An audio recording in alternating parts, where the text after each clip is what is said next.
Bismillahirrahmanirrahim. Ini sedikit penjelasan tentang compulsive solution atau perilaku berulang sebagai sebuah solusi yang dilakukan oleh seseorang yang berkarakteristik disleksia dalam mengatasi kesulitan-kesulitannya gitu ya, kesulitan membaca dalam hal ini. Nah, yang pertama adalah lagu alfabet. Jadi saya mencari informasi ini karena sebelumnya ditanya sama salah satu dari tim Depita tentang kasus yang dihadapi oleh teman saya tersebut. Nah, di situ si anak sedang belajar membaca, dan ketika dia membaca, dia selalu melafalkan alfabet sebelumnya untuk menemukan itu huruf apa. Misal ada kata dadu gitu ya, ada kata dadu kan huruf D sama A, D sama U gitu, dibacanya kan dadu. Nah, untuk bisa melafalkan dadu dengan cara mengeja, yang dia lakukan adalah A, B, C, D, D, D, D, A, da gitu. Terus nanti untuk mengucapkan huruf D lagi, yang dia lakukan adalah melafalkan itu dalam urutan abjad A, B, C, D, D. Terus untuk melafalkan huruf U, dia pun melakukan hal yang sama. Jadi P, Q, R, S, T, U, D, U, du, dadu gitu cara bacanya gitu ya, di video yang ditunjukkan oleh teman saya tersebut.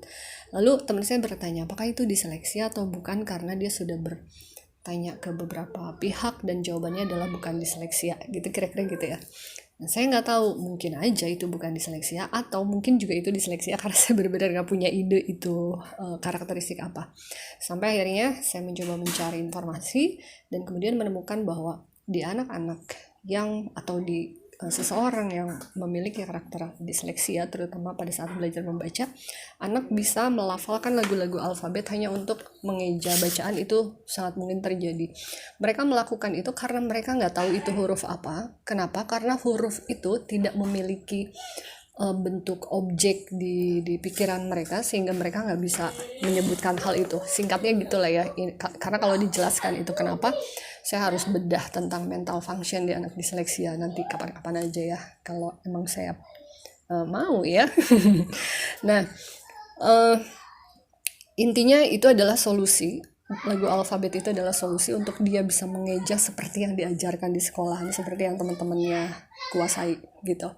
Terus yang kedua termasuk compulsive solution juga adalah konsentrasi yang berlebihan, karena mereka harus belajar membaca ya kan, sesuai dengan tuntutan yang diberikan kepada mereka di sekolahan misalnya, atau mungkin di lingkungan rumah misalnya, sehingga mereka harus untuk bisa memahami proses membaca tersebut, untuk bisa memahami apa yang diajarkan tersebut, mereka berkonsentrasi lebih keras lagi terhadap satu hal yang sebenarnya proses membaca itu dalam satu titik tertentu adalah membingungkan buat mereka, sangat menyakitkan gitu ya buat mereka, karena ya sementara mungkin saya bilang ya memang karakteristik disleksia adalah itu, kebingungan pada saat melihat huruf-huruf itu. Sementara saya pakai istilah itu ya, sebenarnya nggak sesederhana itu.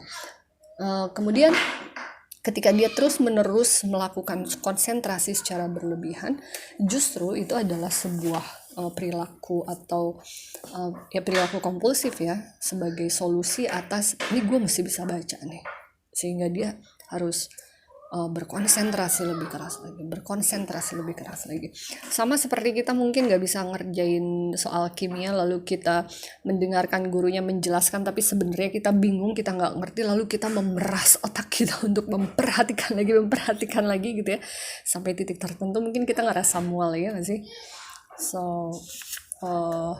Di sini mungkin saya menangkap pesannya ya, anak-anak disleksik dengan karakteristik konsentrasi yang sangat berlebihan ya, itu sebenarnya perilaku kompulsif gitu ya, solusi kompulsif, bukan perilaku kompulsif, tapi solusi kompulsif dari mereka yang mereka adaptasikan, yang mereka kreasikan dalam rangka mencapai apa yang dituntut sama lingkungan, dalam hal ini ya saat sedang belajar membaca misalnya gitu.